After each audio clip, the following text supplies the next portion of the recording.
gain was down all the way. So I was like, oh, and I tried to put the beta down. I was like, no, gain's up. Gain's up. And he was talking about the compression gain. I was like, right, yeah, that's why this shit is that hot. You add gain and compression, boosting the gain. How are you?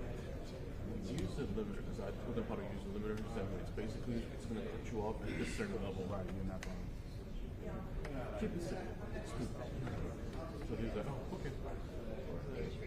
Just bring it down. Right, so I would use a limiter. That compressed labor. Human beings kind of like hurry all the time. But if he gets one thing done, he's like, go to the next one. Like, marinate it. Like try to process in your head, not just going to the next one. Fix everything, but you're not having to know what to do next if something happens. I compress the vocal, I mostly compress bus, like I'll create a drum bus, and then I'll put a compressor on that bus to try to even everything out. You know, get your artistic tone, tonality, you know. But, I mean, I would compress the vocals, but I would do that after the fact. I wouldn't do it while I'm recording. I wouldn't print that. I want the vocals raw. I want all the audio as raw as possible. Because if you record and you print compression on that vocal track, you can't really compress it anymore. You know, compress it again and throw another compressor on it. Very interesting. This is cool. Full sim. He passed volume, but every once in a while, the person engineer for my project will come in and he'll give us a lecture. Every time he comes in, he's like, I never used the compression to put it in. I was like, and everyone was like, why? Because we learned like how to use compression. Of course we're going to use compression. And he kind of praised Michael. I was like, oh, Michael was, you know, his voice was perfect. Those are the dots. So I never had to use compression on it. I mean, if the source is good, then maybe you don't have to use it. But everyone's vocals can be different for everybody. Compression is your friend. How and when you use it. What that's it.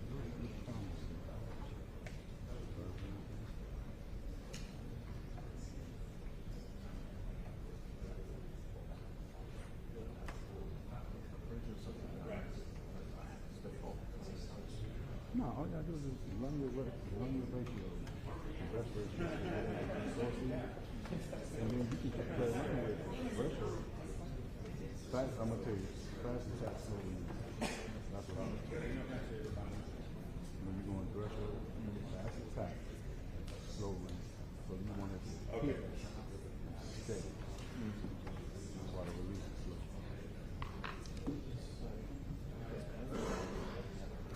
We can see it like real time. Digital is like, am I doing it? Because I see it, but I don't feel like I'm hearing it. It's more like, you know what I'm saying? I'm trying to stay away from the person most of the time. And a lot here. It's been a lot easier because you just turn them off. It's good. Whereas digital, it's like, you have to do it by knob every time. So like, my right ratio,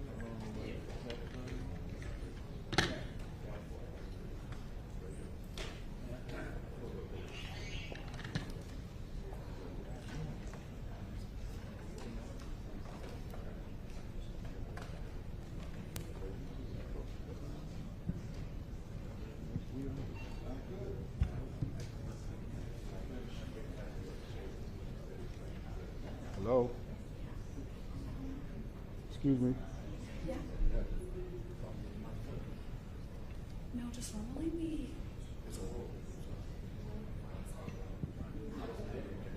Normally we have microphones that we just ask for. I see you over here messing with my microphone. Sorry. You need one, two? So you're not going to use it? Okay, so I'm sorry,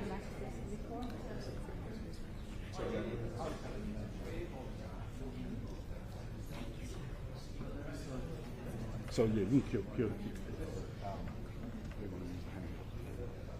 she was, I was wondering what she was just trying to figure out. Can it stretch over there to where she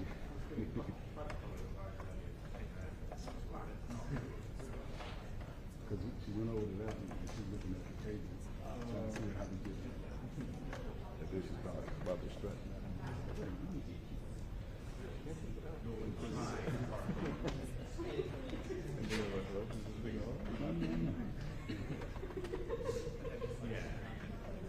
You know it's true though, bro.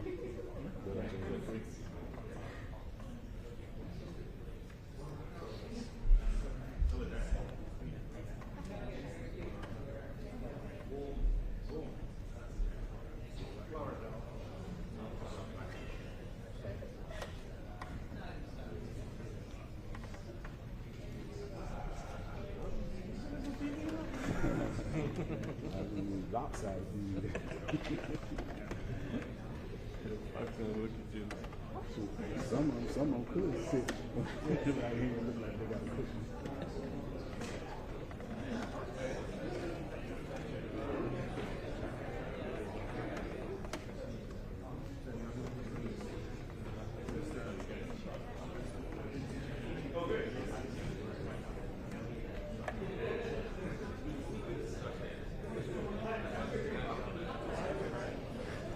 I'll turn it hopefully down here.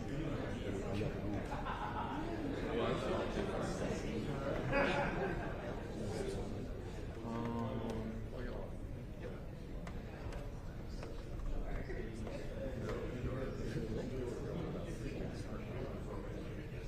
I like this. Four mics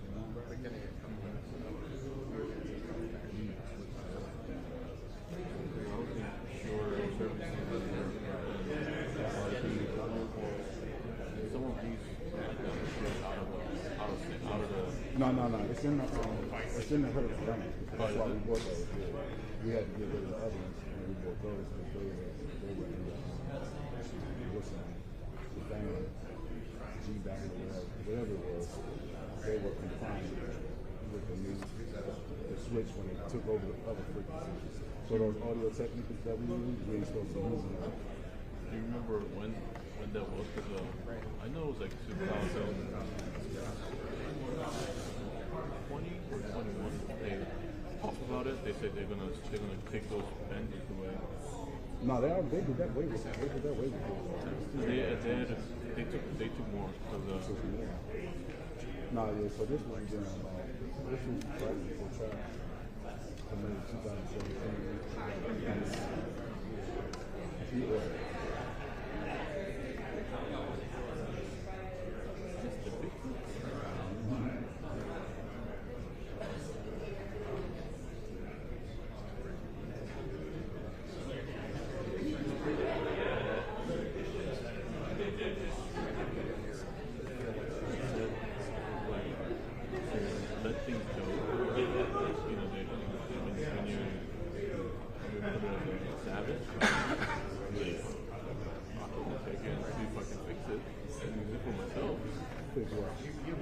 Maybe like something that hasn't been gone to service. Something that we have? Yeah, like in China closet. I'm pretty sure some of them might be just soldering issue. I don't think we have too many things that's bad. We don't really get rid of it. We don't really be having bad. Most of the stuff is pretty good. We're used to it. They just don't let us have it. So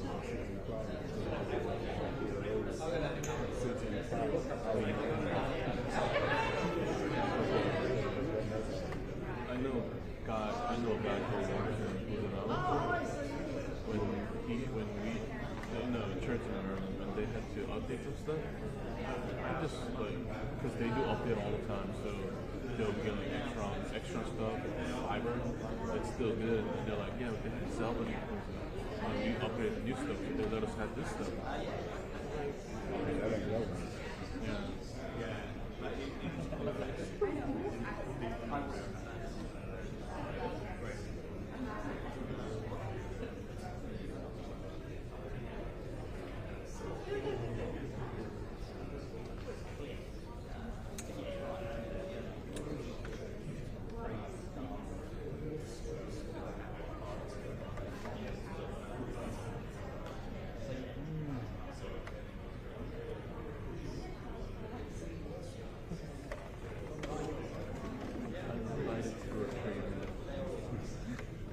back?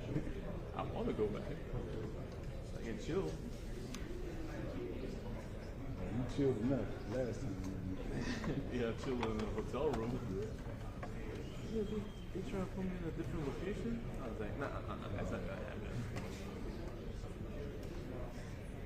Because training people, when you tell them it's from higher up, they're like, oh, okay, wait, hold on 1 second.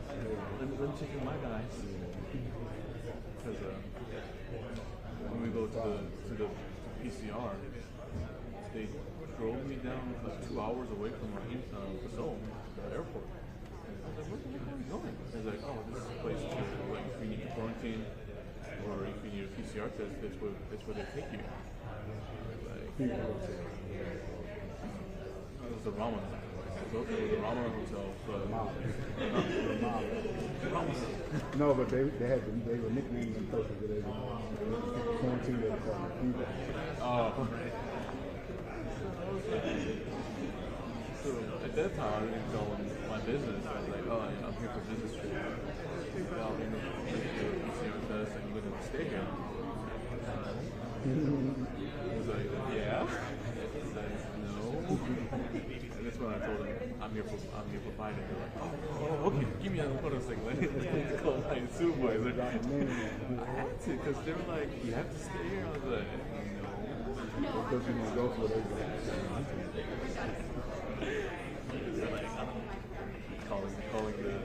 Calling his supervisor, like, yeah, unfortunately you have to stay. Called the embassy in Korea. I was like, hey, I'm here for a trip. I need to get out of here. I need to go get to my hotel. Like, give me like 10 minutes, let me make a phone call. And then I'm waiting 10 minutes to get a phone call. Then, okay, you can go back to the hotel. This is when you first got there? Oh, yeah. I didn't know you had to get those 3 shots to like right, you had to get the booster. Right, I did the boost, but I ain't doing that more. I ain't doing that more.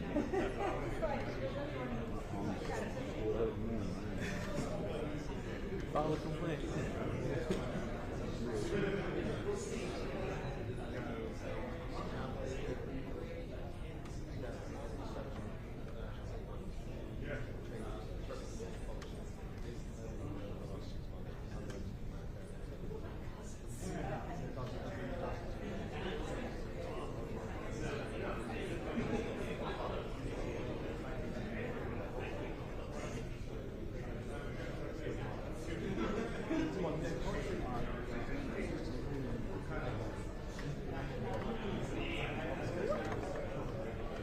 You're gonna leave your cell phone over here? I'm gonna leave it there.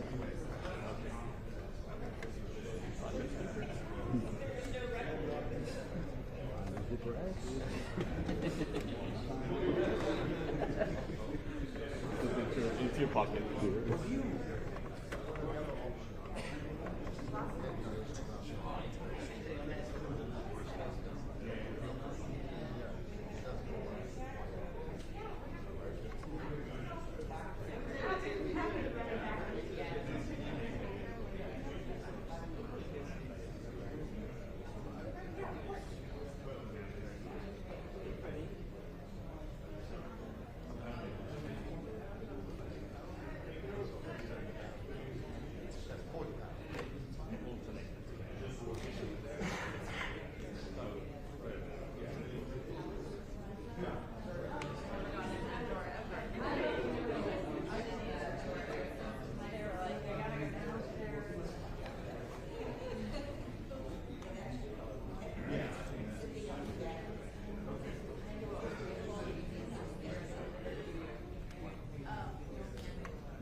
Yeah, well, we'd normally argue.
Good morning, everyone. It is, as always, a great pleasure to have Foreign Secretary Cameron here at the State Department in Washington. We were just together, literally sitting next to each other, for the NATO meetings that we had in Brussels last week, but we've had an ongoing conversation, an ongoing consultation about the major challenges that both of our countries are facing and facing together. And today was another important chapter in those conversations. Starting with Ukraine, we of course reaffirmed the imperative of continuing to support and help Ukraine defend itself against the ongoing Russian aggression. I have to say that the United Kingdom has been an extraordinary leader in this effort from day one, imposing sanctions and export controls on Russia and hindering its ability to continue to finance the war, ramping up investments in the defense industrial base. This is a major effort that our two countries are engaged in with many other countries, both for immediate needs, but also for the future. We have major British defense companies that are opening offices in Kyiv, working jointly with our Ukrainian friends, helping Ukraine develop its own defense products. And the UK was the first country to formalize and finalize the bilateral security agreements that 30 countries have either now concluded negotiations on or are in the process of negotiating with Ukraine to help Ukraine develop a future force, one that can deter aggression and defend itself in the future. We talked about ways to strengthen efforts to prevent the transfer and weapons of material to Russia for use in Ukraine. And this is an ongoing challenge, and we see weapons, we also see technologies to support the defense industrial base in Russia coming from North Korea, from Iran, from China. This is an area of particular concern for not only the United States and the United Kingdom, but many of our allies and partners throughout Europe. We also talked about the imperative of getting assistance to Ukraine now in terms of additional munitions, air defenses, artillery. We both heard last week from the Ukrainian Foreign Minister Kuleba at NATO about the immediate needs. Both of our countries are pressing ourselves and pressing others to do this. And in that light, the supplemental budget request that President Biden has made of Congress is urgent and it's imperative. The House is now back in session. We look to see that brought before the House and to get a vote as quickly as possible. And again, I've said this before, but it is always worth reminding that when it comes to burden sharing, I have never seen a better example in my time in government, now over 30 years. The United States has done extraordinary things for Ukraine. Our European partners and others beyond Europe, around the world, have done even more over the last 2 years. Military support, economic support, humanitarian support. So there's genuine burden sharing and carrying the load. We need to continue to do our part. And again, I'll remind that the overwhelming majority of the resources in the supplemental budget request will actually be invested right here in the United States, in our own defense industrial base, to produce what Ukraine needs, but providing in the meantime good American jobs. We of course discussed the situation in the Middle East and in Gaza.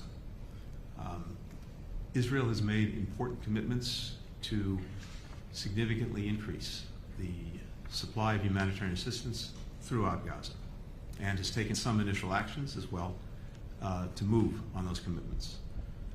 We're looking at a number of critical things that need to happen in the coming days, including opening a new northern point of entry for assistance into Gaza, using Ashdod on a regular basis, maximizing the flow of assistance from Jordan, as well as putting in place a much more effective deconfliction mechanism with the humanitarian groups that are providing assistance. Just yesterday, more than 400 trucks were cleared to go into Gaza, and that is the most since October 7th in any given day. But what matters is results and sustained results, and this is what we will be looking at very carefully in the days ahead. And that includes making sure that the assistance that gets into Gaza is distributed effectively throughout Gaza, not just in the south or in central Gaza. It has to get to the north as well. Of course, we have our own citizens who remain hostage in Gaza, held by Hamas. We continue to work very closely with Israel with Egypt, with Qatar, on getting an agreement that would result in an immediate ceasefire and the release of hostages, and also create even better conditions for surging assistance to those who need it in Gaza. Two other quick things I wanted to touch on. In the Indo-Pacific, our two countries are aligned on the key issues before us in the Indo-Pacific: ensuring peace and stability across the Taiwan Strait, South China Sea, the Korean Peninsula, standing up when the PRC is engaged in unfair trade practices and non-market practices, including addressing the global economic consequences of Chinese industrial overcapacity and the need for a level playing field. Secretary Yellen spoke very clearly and forcefully to this during her recent trip to China. This is an ongoing concern for our countries and for many other countries around the world. And of course, we have our AUKUS agreement, modernizing partnerships to meet future challenges, to promote a free and open Indo-Pacific. Australia's selection last month of British companies to develop nuclear-powered submarines is a milestone in actually integrating our defense industrial bases. We also discussed partnerships with other countries through AUKUS, including one that we'll discuss with Japan when Prime Minister Kishida is here this week, and having partners engaged, particularly in Pillar 2 activities, is something that will carry this partnership forward. Finally, we're working together in this hemisphere to address shared interests and to try to advance peace, security, and opportunity. I welcome the conversations that we had about that as well. With that, David, let me turn it over to you.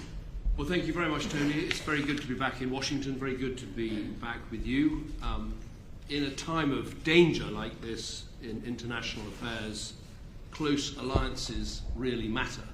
And there is no closer alliance for us than our partnership with the United States. And I think the work we've been doing here and in NATO and what we'll be doing at the G7 really demonstrates that. On Ukraine, I want to echo what Tony said. Put simply, we know what works, we know what they need, and we know what is right for us. In terms of what works, we know that if we give the Ukrainians the support they deserve, they can win this war, they can achieve the just peace that they deserve. They've sunk 25% of Russia's Black Sea fleet. They've inflicted over 350,000 casualties on Russian armed forces who launched this unprovoked and unjustified aggression. And we know that if we keep on backing them, we can lead this to the right conclusion. And we know what they need. We know they need air defenses. The Ukrainian foreign minister was so clear about that in NATO. We know they need ammunition. There's the excellent Czech initiative to bring forward ammunition. That's going to arrive in June, and even before that, Britain is taking action to source more ammunition for them in the run-up to that. We know that they need support from NATO allies and a good outcome to the NATO summit, which we were discussing this morning. And we know that they need money in the form of the frozen Russian sovereign assets, and we're making good progress in how to access that funds on an agreed basis that I think we can take forward at the G7. And of course, in terms of the money they need and the support they need, perhaps nothing is more important than the supplemental that the Congress is looking at the moment. And I come here with no intention to lecture anybody or tell anybody what to do or get in the way of the process of politics and other things in the United States. I just come here as a great friend and believer in this country, and a believer that it's profoundly in your interest and your security and your future and the future of all your partners to release this money and let it through. And I'm looking forward to meetings I'm going to be having in Congress later today. And above all, we know what's right for us. We know that it is right to stop Putin's aggression. We know it's right for our own militaries and our own production bases to ramp up production, not just for Ukraine, but for our own stocks. And as Tony said, so many of the jobs created will be jobs created here in the United States, and indeed, when we're dealing with our own weapon systems, jobs in the UK. We know it's right to send this very clear message to all those watching around the world, including China, that we stand by our allies, that we don't reward aggression, that we help those who are trying to fight it off. And we know it's right for our own security.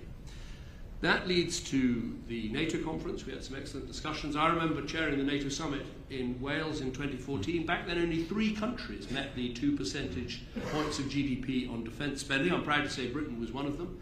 We're now up to around 20 countries, out of an alliance of 32 members. And I think we can make real progress between now and the summit in Washington with every country, showing how they're going to get from where they are now to that 2%. And I would urge all those countries to think about how they can do it. And we'll also be looking at this mission for Ukraine, about how NATO can do more to coordinate and help that country in its struggle. On our discussions on Israel and Gaza, as I said at the weekend, we see this in 4 very clear ways. One, we back the hostages and their families, who are now in day 185 of their appalling captivity.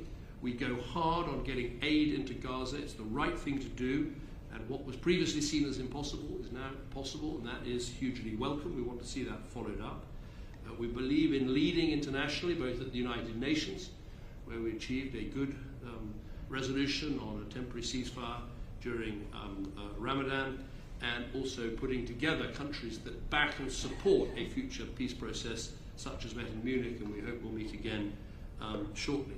But the 4th part of our plan is to support Israel and its legitimate right of self-defense to deal with the Hamas threat, and it's important we maintain that support. On aid, just to be clear, as Tony said, we want to see 500 trucks a day, we want to see the water switch back on, we want to see Ashdod and a northern crossing point opened, and crucially, we want to see this deconfliction, because getting aid to Gaza on its own isn't enough. You've got to be able to get aid around Gaza, and as we saw with the tragic killing of the World Central Kitchen workers, unless you have that deconfliction, other things like that could happen.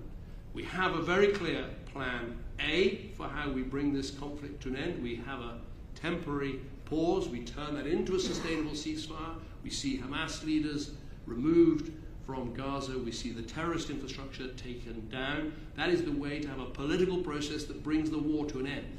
But we have to be aware, if that doesn't work, we have to think about what is plan B. What can humanitarian and other organizations do to make sure that if there is a conflict in Rafah, that people can achieve safety, they can get food, they can get water, they can get medicine, and people are kept safe. And I think that's something we're going to have to be looking at, and we were talking about today.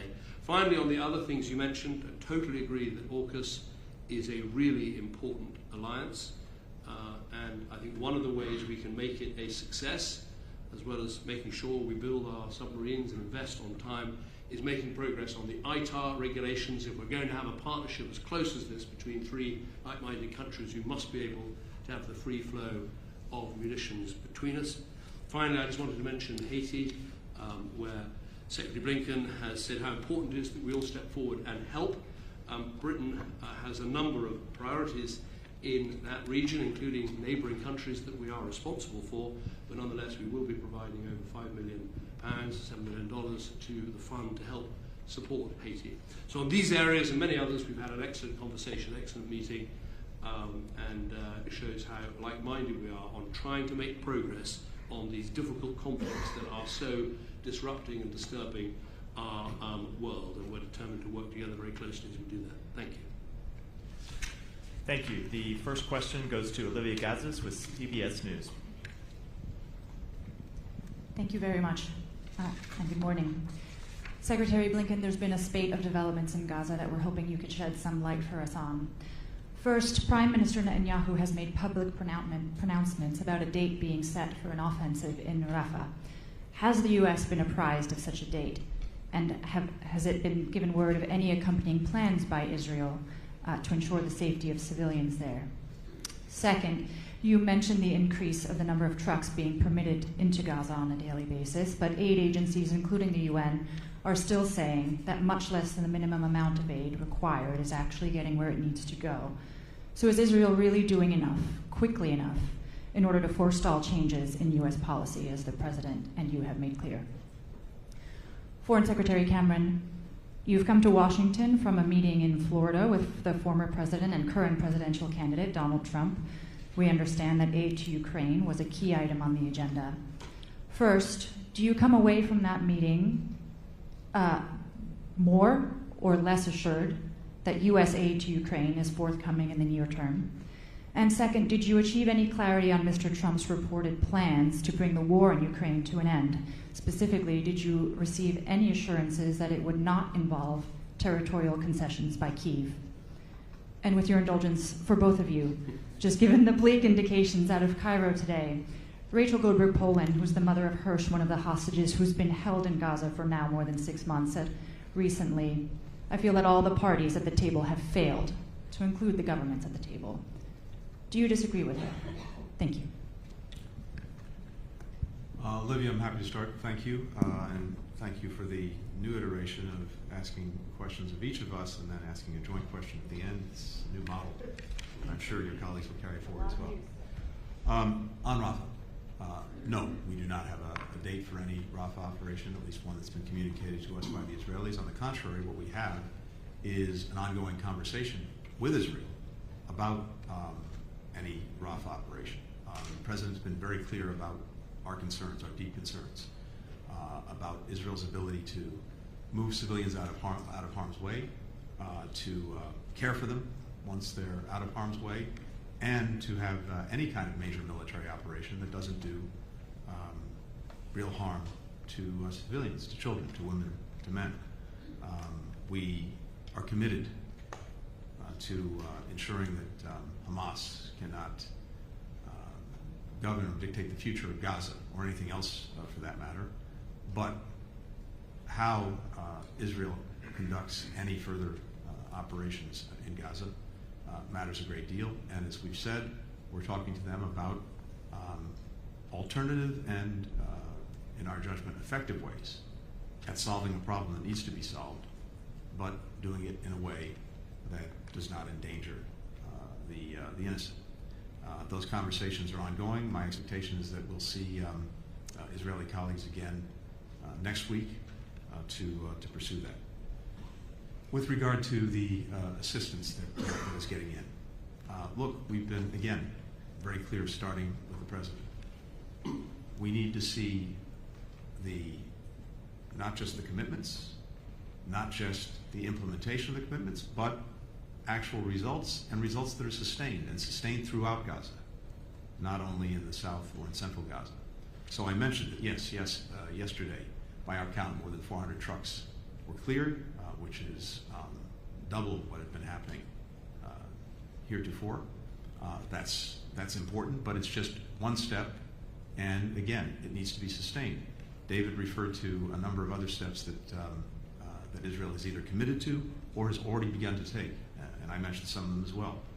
Opening an additional crossing in the north, maximizing the route from Jordan, maximizing what is being screened at Kerem Shalom and at Rafah, fixing the water pipelines in the north, central, and southern Gaza. This is critical. And so important, putting in place a deconfliction mechanism so that humanitarians can go about their work throughout Gaza without fearing for their security and safety, and so that we never see again the horrific loss with the attack on the World Central Kitchen team just a week or so ago. So this is a work very much in progress, and as I say, we will judge it by its results and by whether they're sustained. But the commitments that have been made and the initial steps to implement those commitments are positive, but a lot more needs to happen to make sure that people in Gaza have what they need. On the issue of my meeting with President Trump, this was entirely in line with precedent of government ministers meeting with opposition politicians in the run-up to elections.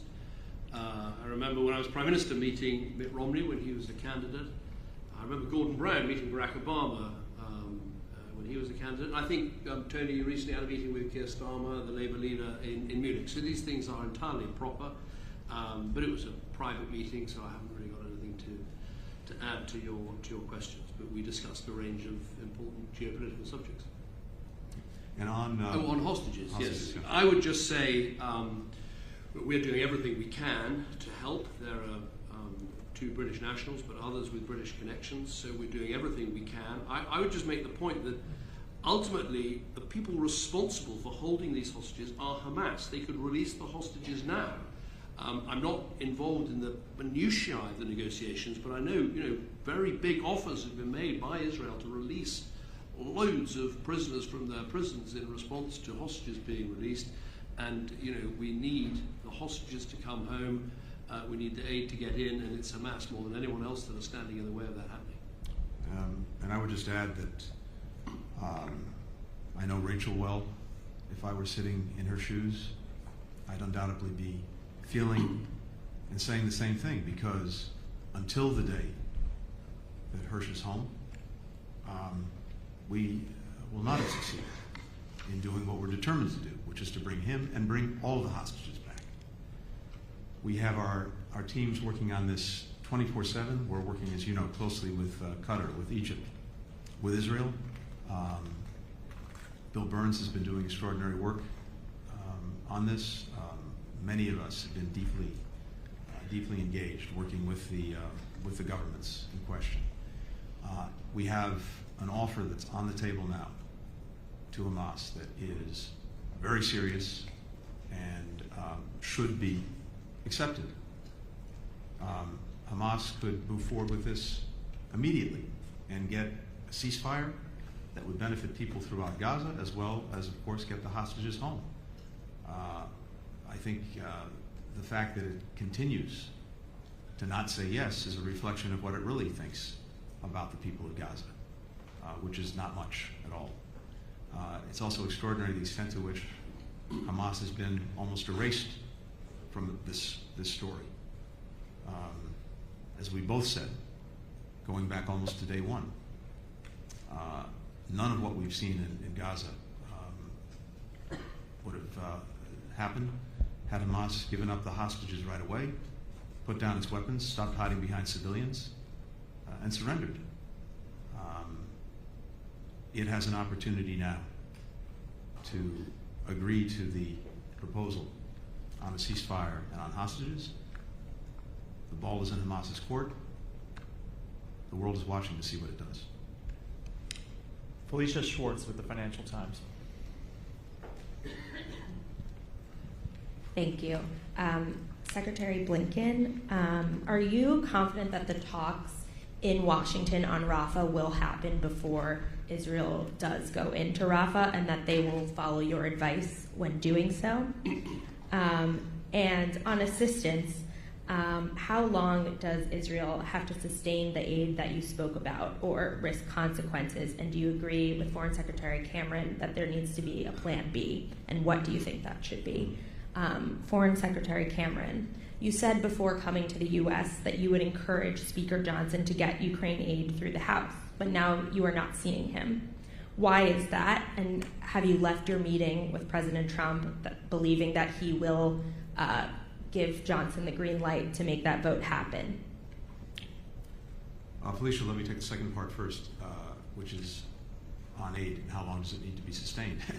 It needs to be sustained as long as necessary to ensure that the people of Gaza have what they need to get by, and sustained as long as it takes to put in place something more permanent when this conflict comes to an end, that can guarantee that people are getting what they need and begin to rebuild Gaza. So there's no date certain at all. This needs to not only happen, not only need to be sustained, but it just needs to continue as long as it's necessary to provide for people in Gaza. It's as simple and as straightforward as that. And again, with regard to Rafah, I don't want to prejudge any these ongoing talks. And I can tell you that, again, we expect to have a continuation of those talks next week. I don't anticipate any actions being taken before those talks. And for that matter, I don't see anything imminent. But there is a lot of work to be done, and it remains our conviction that major military operations in Rafah would be extremely dangerous for civilians who would be caught in harm's way. That as we share the commitment to dealing with the problem posed by Hamas, we believe there are other effective ways to do it. That's going to be the subject of these ongoing conversations. I don't want to prejudge what the outcome will be. Thank you. I'm going to be going to the Hill. I've got a range of meetings with senators and congressmen both sides of the aisle. I always do this with great trepidation. It's not for foreign politicians to tell legislators in another country what to do.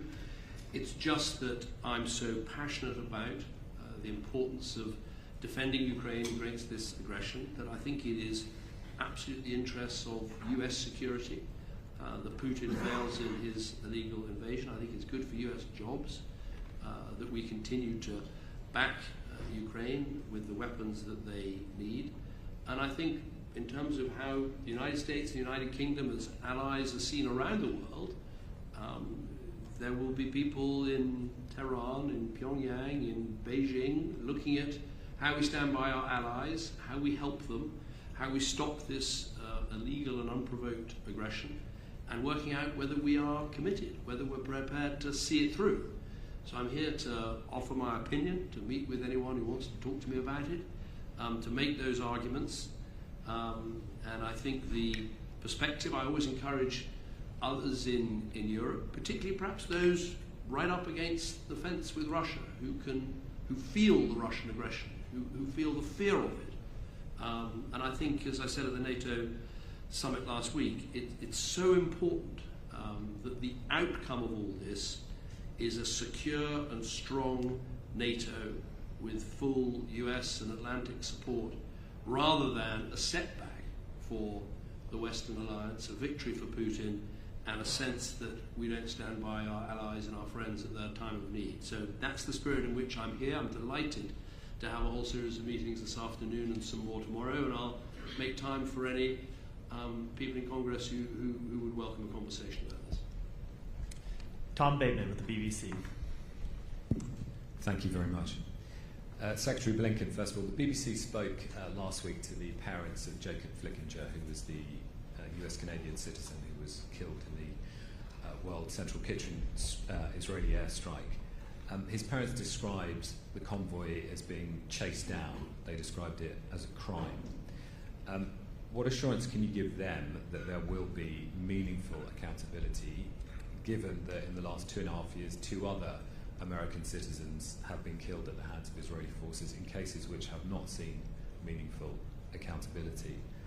And what lessons do you think from those cases that soldiers on the ground are taking?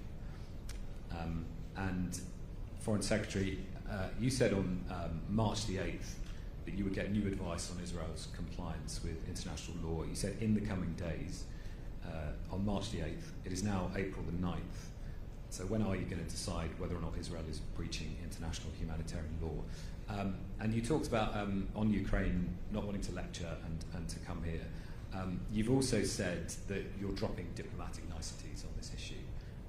You've compared those who won't act to the appeasers of Hitler in the 1930s, and asked people to change the narrative on Ukraine. What evidence do you have that coming here, that approach is working? And in that context, do you still think that Donald Trump is protectionist, xenophobic, and misogynistic? Tom, thank you. I'll start first. I spoke over the weekend to Jacob's father and to his partner. I heard directly from them separately. Jacob leaves an 18-month-old son, leaving everything else aside, just on a purely human level.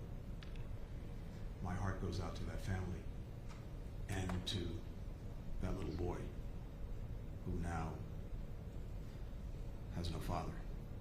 I said the other day that the World Central Kitchen team, Jacob, were genuinely heroes.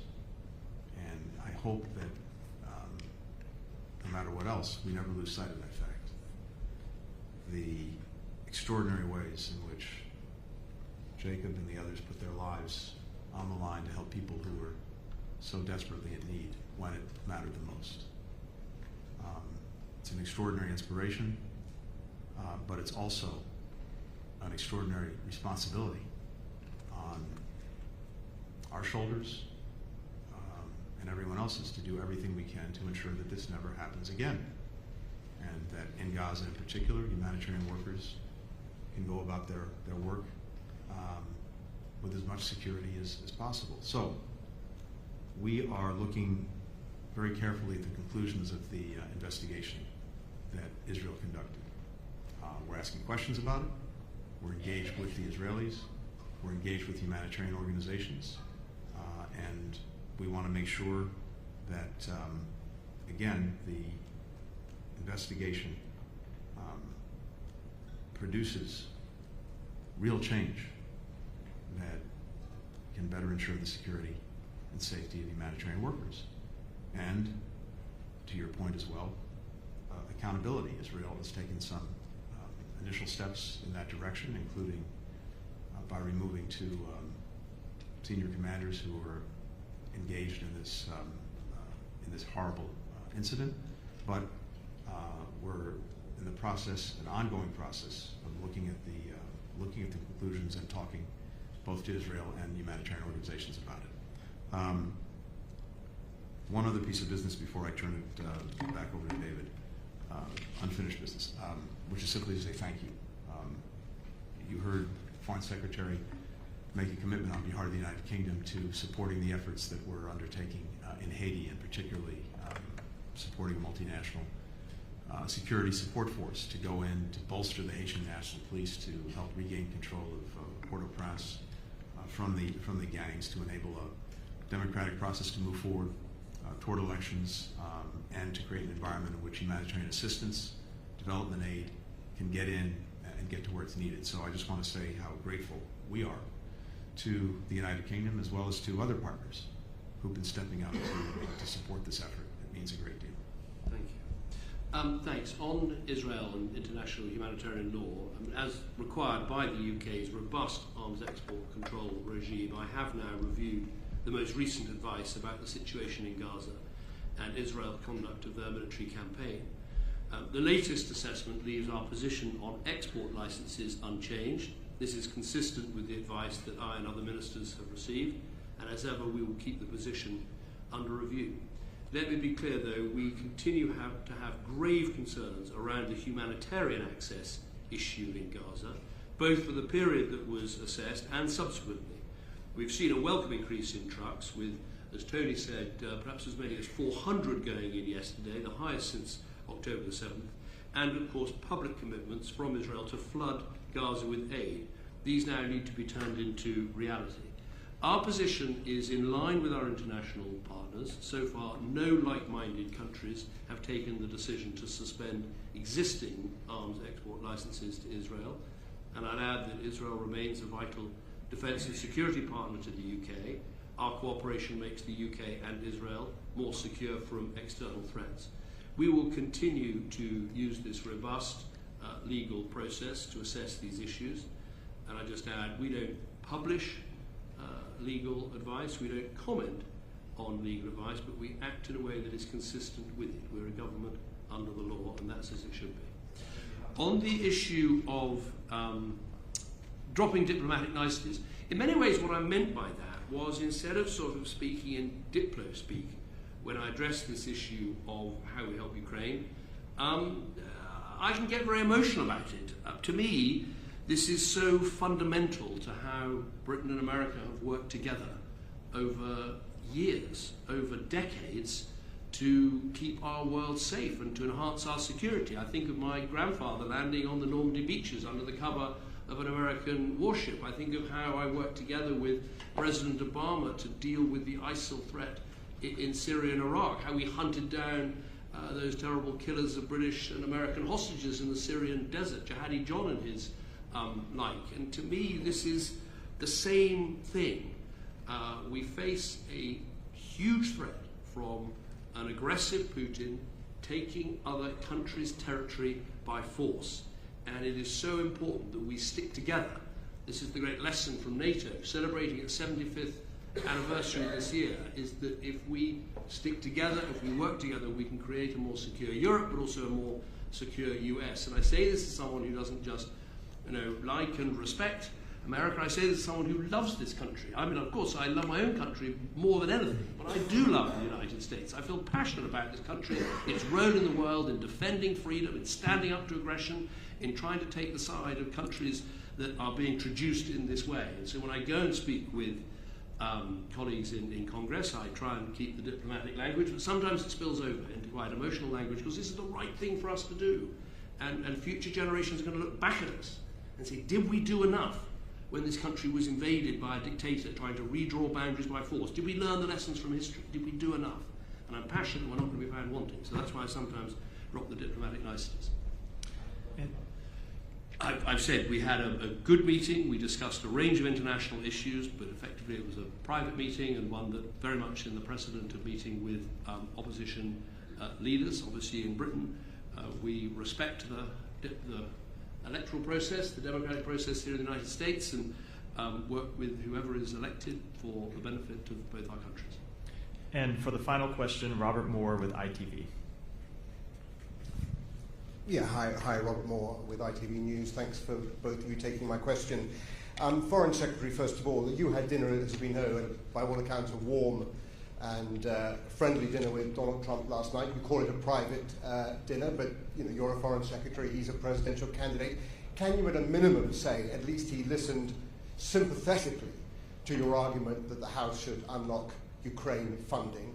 And did he give you any assurance at all that if he won in November, he would remain, that the United States would remain a key member of NATO? And just to follow up on my BBC colleague's fine question about international humanitarian law and the supply of weapons.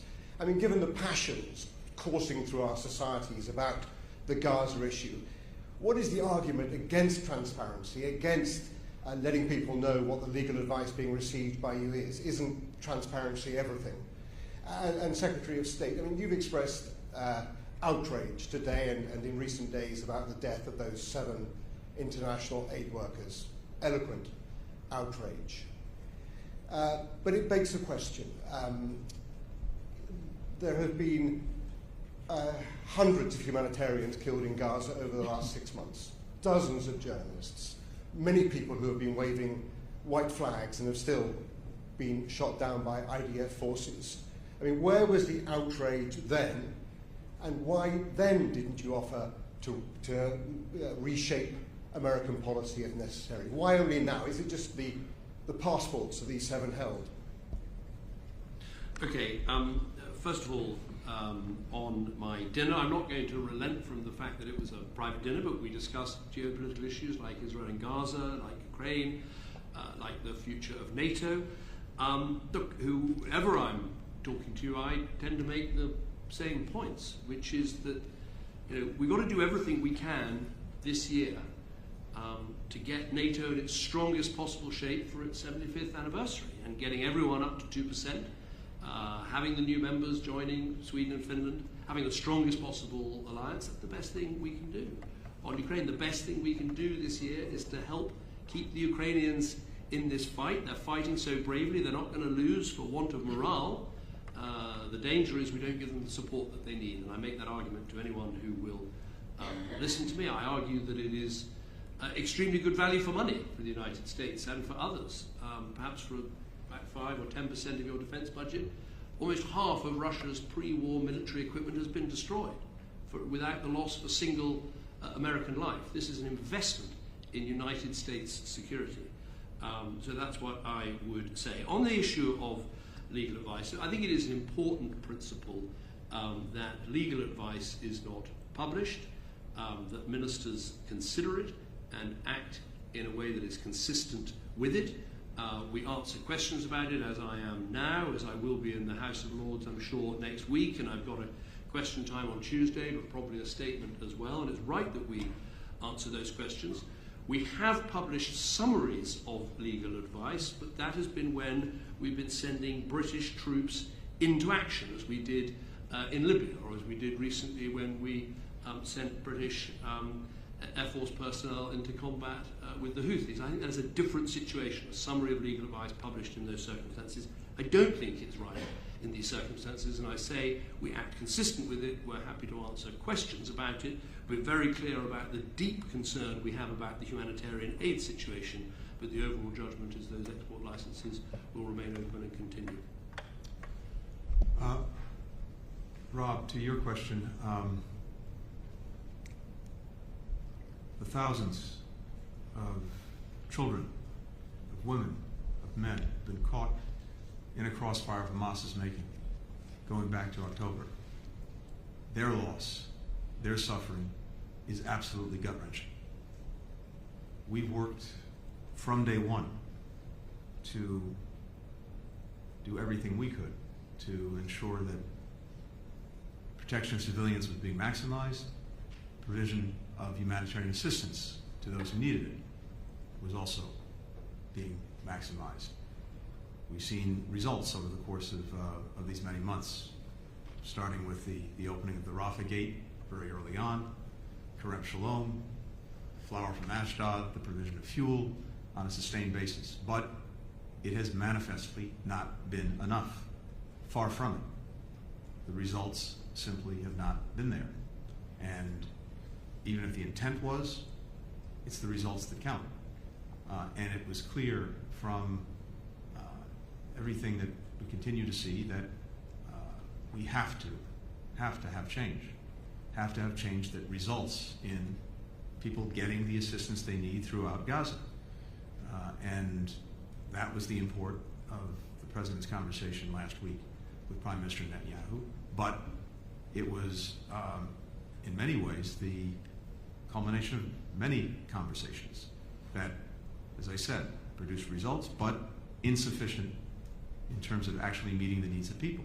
So what we're focused on now is making sure that the commitments that Israel has made to do more effectively, and to put that in place is that actually happens, and as I said, is sustained, and as I said, produces results. That's the measure. That's the test. That's what we're looking at intently. We want to do everything we can, but principally we want to see Israel do everything it can and must to reduce the impact on civilians, to get assistance to those who need it, to do it on a sustained basis. It would also be, I think, important that